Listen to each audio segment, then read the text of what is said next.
Hi, I'm Debbie Sumrall, and I am the sous chef and one of the owners of the Jaded Fork.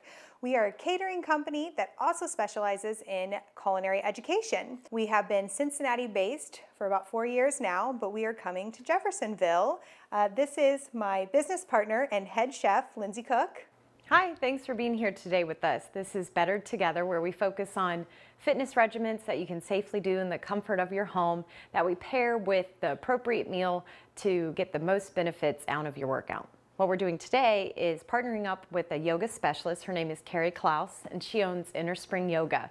We'll be working through an Ayurvedic yoga practice and then creating a recipe in the kitchen with her and Debbie where we get to make a salad that is Kapha pacifying, that obliges all of the appropriate Ayurvedic needs. Because food and exercise should complement each other. And just like Lindsay and I, we're better together.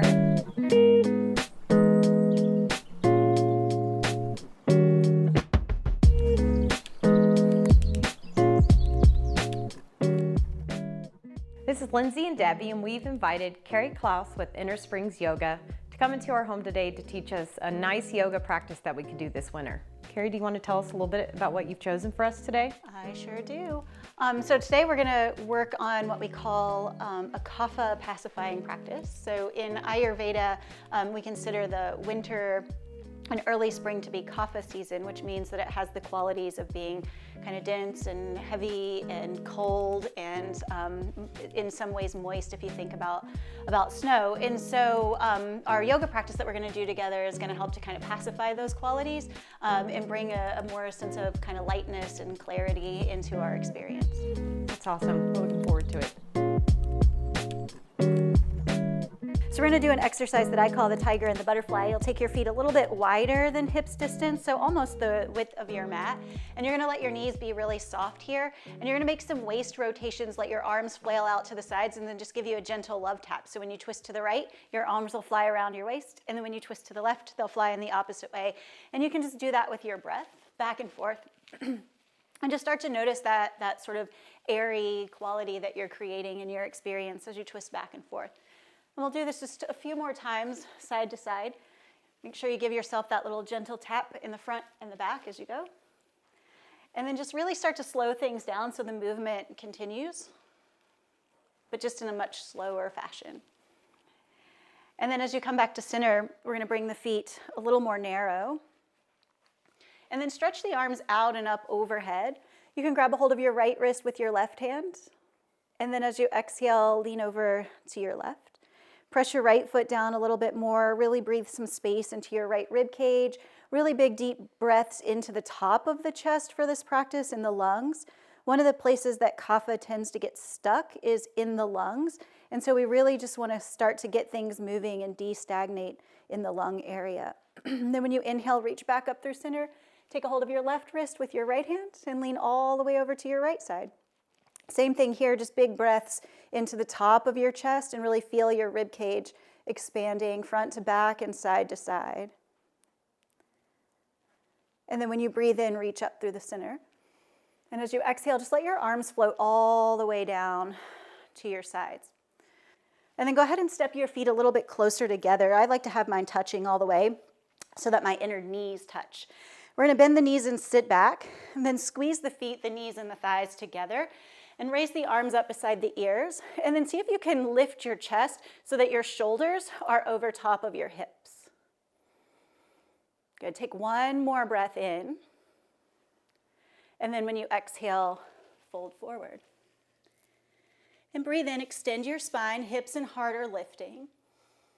And as you exhale, plant your hands and walk your feet back again into downward facing dog.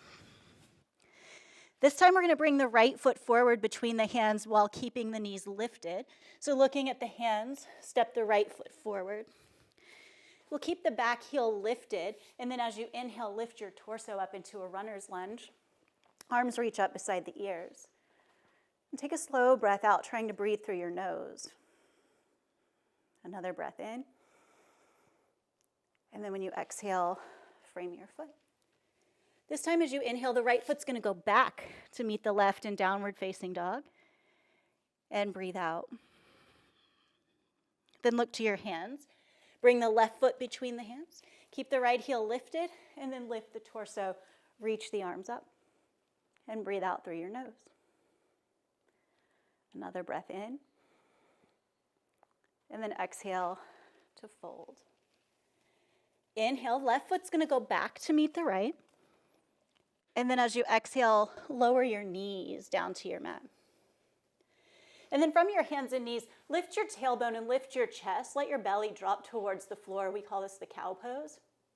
And then as you exhale, you're just gonna rock your shoulders forward, bend your elbows straight back, keep your hips lifted, but lower your chest and your chin. So you're like a little inchworm. And then when you inhale, slide forward onto your belly and lift your chest. And then lower all the way down. And then press up to your hands and knees. And then we're just gonna bring the knees together, swing your feet to the left, sit back, and come all the way around to reclining on your back. So you wanna be in about the center of your mat. So when you lie down, you have space behind you.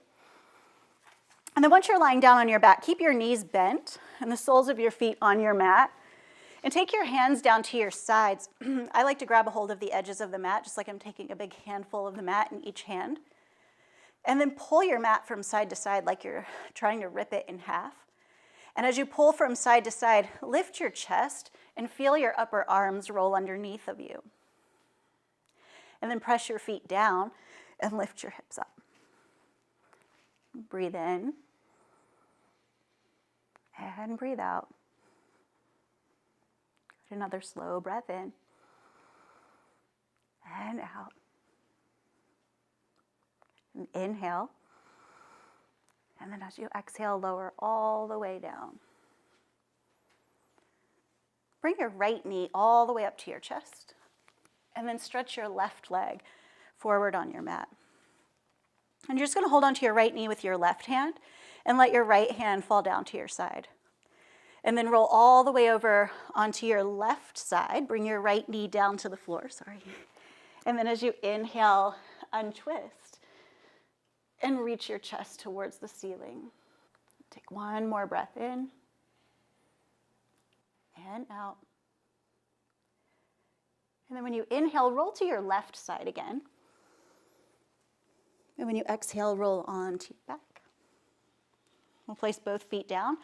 Shift the hips back into the center. Bring the left knee to the chest. Stretch the right leg forward. And then hold the left knee with the right hand and roll all the way over to your right side. And then as you inhale, start to turn your chest towards the ceiling. If you have room, the left arm can reach all the way over to the left, or you can bend the elbow like a cactus. And then as you inhale, roll again to your right. And exhale to roll onto your back.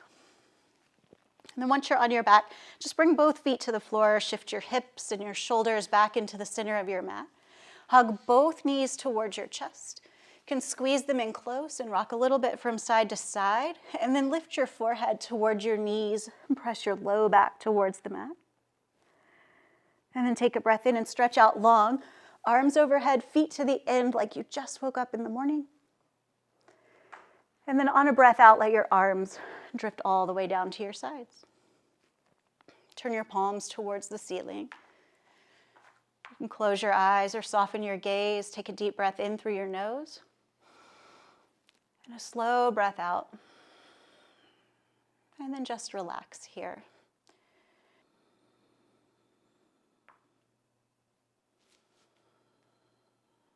And then begin to move the fingers and the toes. Make some circular movements with your wrists and your ankles.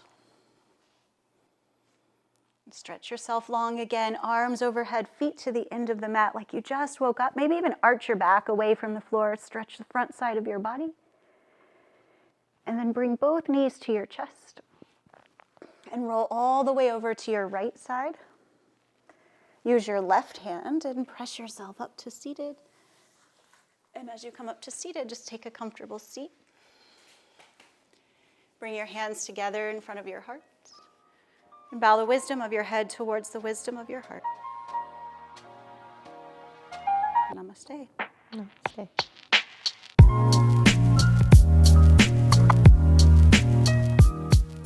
Yeah, I like exercising at home. I know that it's been kind of a different time for us, so being able to modify things that you teach in a studio into a home version is probably pretty challenging, but I feel like you did a great job showing us what was appropriate and how to work within our space.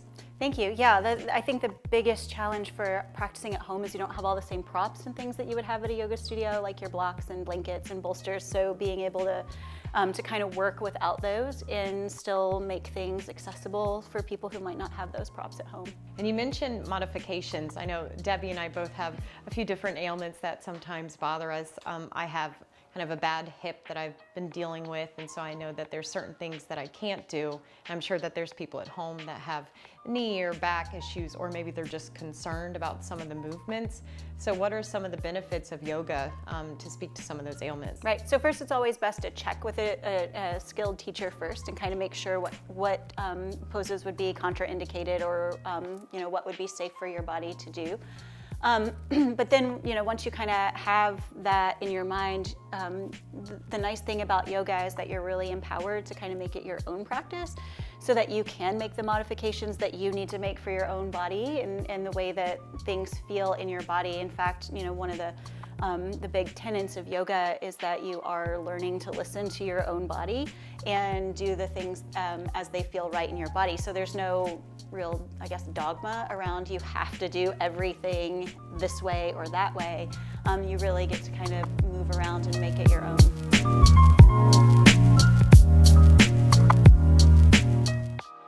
So we're back in the kitchen with Carrie and Debbie, and we're going to be preparing a lovely salad that's going to be Kapha pacifying. It's going to go great with our Ayurvedic yoga practice that we just did. Debbie's going to start off by getting some of our roasted vegetables trimmed up and ready to go in the oven. Great, thank you. So we're going to start with our Brussels sprouts. These are a great nutritious item to add to your meal. We're going to go ahead and trim them and get them ready for the oven. In your Brussels sprouts, you'll always see that there'll all be different kinds size-wise, and you want to make sure that when you're roasting items that you get everything about the same size so that it cooks evenly in the oven. So the first thing we're going to do is trim off the ends, and the bigger ones we will cut in half, throw them in our bowl that we will season and oil them with. The smaller ones, we're just going to go ahead and trim off the ends and throw those in whole. And then once you get those trimmed up and in your bowl, we will add the squash into the same bowl because we're going to roast and season them all the same. So I've got butternut squash here pre-prepped. When you get a whole butternut squash, you'll see that it has a long cylinder and then a round bulbous part at the bottom. And what you want to do with those first is kind of split those in half so that you can work with the two different parts. They're different because the bulb actually holds all of the seeds and membrane on the inside.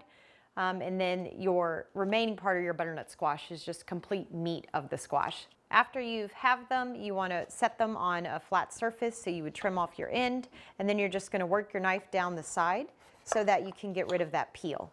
You're welcome to use a knife if you're comfortable with your chef or paring knife, but you can also use a vegetable peeler for this part. Sometimes it's a little bit easier though just to use a chef knife. Make sure that you're holding your knife correctly by pinching the back of the blade with your pointer finger and your thumb, and then wrapping the rest of your fingers around the handle so that you have a nice solid safe grip on your knife. And then as you can see with my guiding hand, I've been curling back my fingertips to make sure that I don't lob off those fingertips. With our butternut squash, once we've got it nice and peeled, we're going to cut it in half lengthwise. And then what we'll do with these halves is we'll cut them each in half to make quarters. And what that's going to do is give us a little bit smaller chunks that we can further dice up. And this is going to be a little bit more comparable to the shape and size of the Brussels sprouts that Miss Debbie has been working on over there. So again, everything can kind of cook evenly and more consistently all together on one pan. This way you can use less dishes and just have one pan in your oven with all your vegetables on them. So Debbie, I'll add these to the bowl, and then if you want to start on your seasonings and tell us what you've got there. We're using almond oil today. It's a high heat almond oil. It's not going to add any flavoring to our vegetables, so it's going to really let the natural flavors of our roasted vegetables as well as our seasoning really stand out on these. So the 4 seasonings that we are going to use today, we have some kosher salt, we have cayenne pepper, paprika, and cumin. All three of these seasonings are very high in antioxidants, which is good for us. They're also natural inflammation reducers, which goes great with yoga and the workout that we did previously, so kind of help calm the insides of our bodies as well. Cumin is going to add a very earthy flavor. Our paprika is a sweet heat. Our cayenne is the pungent heat. That's the real flavor. We're going to start with about 1/8 of a teaspoon. If you like heat, you can always add more. And then salt, about 1/4 of a teaspoon to start with. You can always add salt later on, but you definitely don't want to oversalt your food, especially during the winter when you're stuck inside, you're not outside in the sun moving as much. Carrie, what kind of spices do you like to use when you're working with your recipes in the kitchen? Yeah, so Ayurvedically speaking, it kind of just depends on which dosha you're trying to pacify. But like Debbie pointed out, you used a lot of pungents on these vegetables.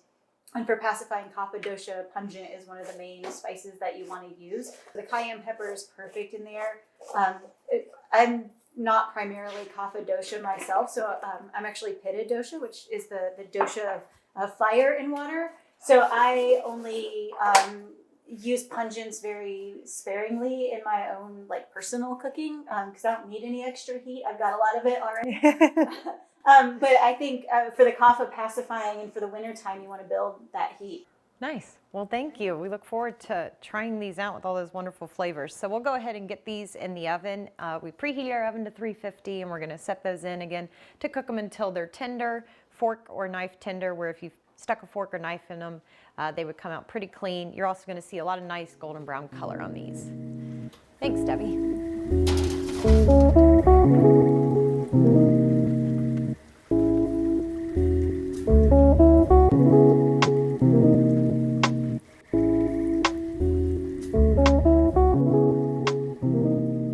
So with the Kapha pacifying recipe that we created today, we're using dark leafy greens using kale.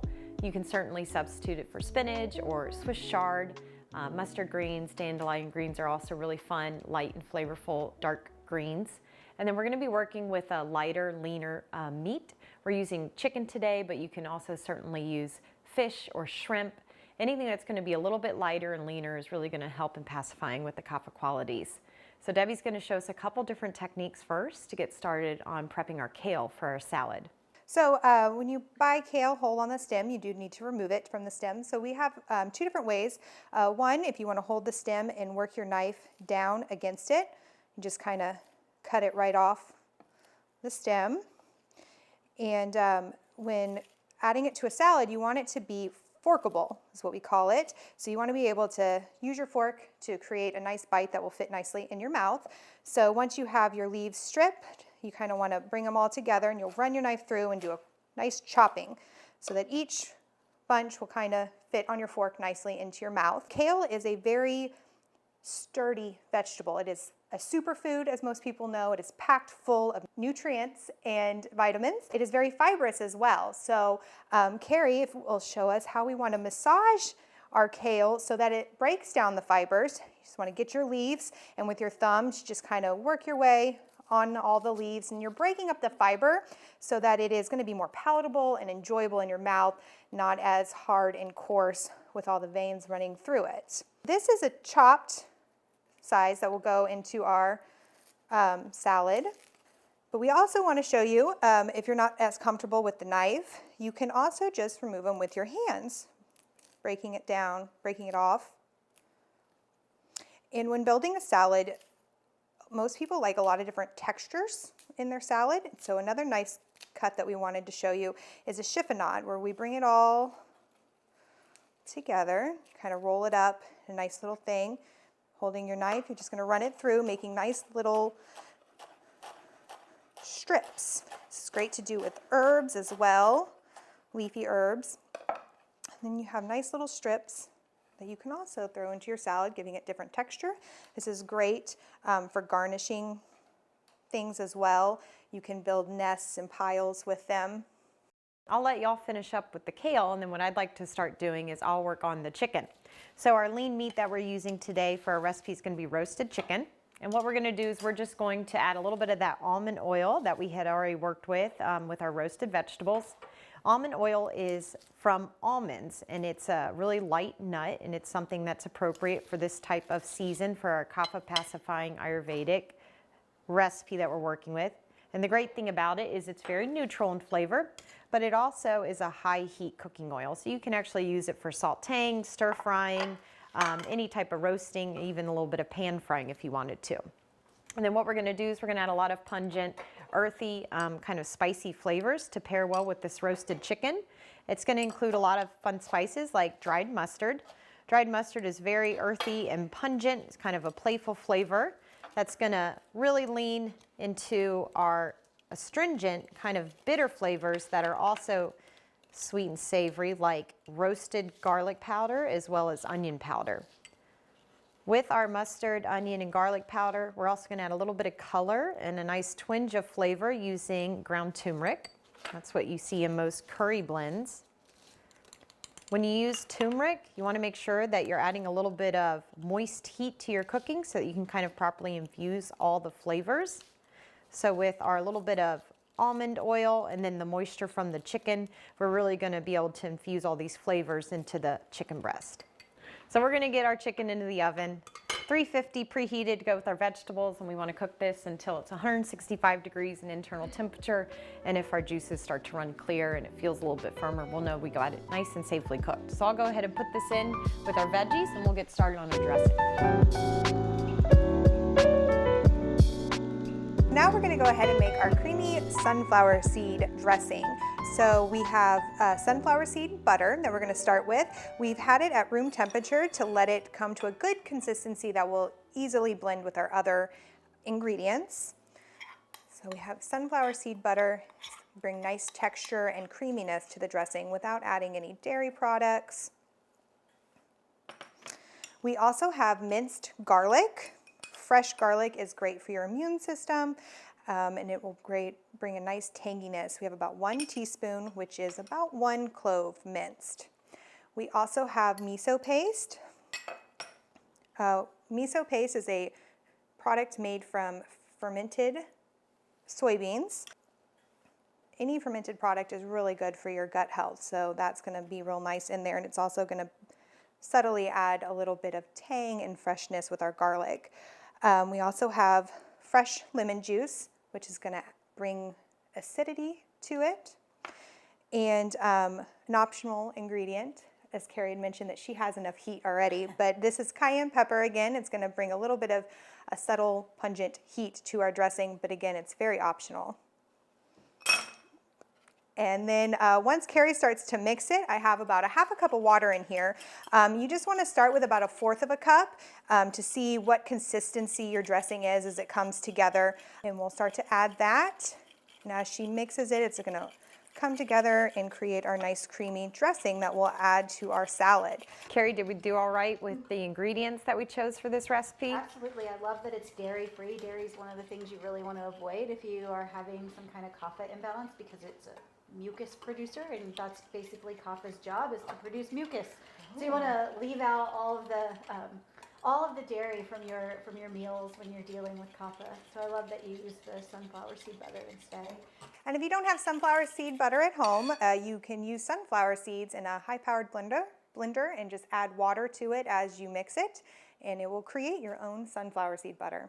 Other ingredients that we're going to play with today are those sunflower seeds that we made our sunflower butter with. And then you can also work with squash seeds. These are pumpkin seeds, pepitas. We've got dried fruit. They tend to be less moist than ripe and fresh fruit are. During our Kapha quality pacifying, we're always looking to use a little bit drier fruits. That could include raisins, craisins, as well as dried cherries are beautiful and kind of pungent in flavor. And then we have a really kind of toned down sweet and earthy figs that I think go great. Same with the dates. I think they go well with butternut squash, sweet potatoes, kale, anything kind of dark and astringent. We've got a couple bowls of our voluminous kale that you all chiffonaded or chopped and massaged. And we went ahead and made some tofu as well as the roast chicken so that we could do this vegan vegetarian as well as with the appropriate amount of protein that we need to kind of make a balanced meal. So ladies, if you want to pick out which flavors you want to add to your salad, I'll put this tofu one together if you guys want to throw the chicken salad together. These salads are great for appetizer if you want to make a smaller version. You could also create an entree size portion out of this. And all of these ingredients, if you make them, keep them separate in your refrigerator. You can actually keep them for up to 7 days. The squash and the Brussels sprouts, you could actually freeze before their expiration date. If you thaw them out, I would definitely reheat them again before you try them. I wouldn't necessarily recommend reheating the chicken or the tofu. I think the texture will kind of not be as great as it could. Add some fruit for seeds. And then I like adding raisins. I'm a big fan of that flavor with sunflower seeds as well as the pepitas. And then I also really enjoy figs.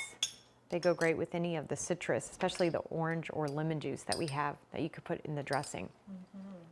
So I'm just gonna kind of douse mine with oil. I'm gonna stay away from that dressing today because I wanna look forward to all these other flavors.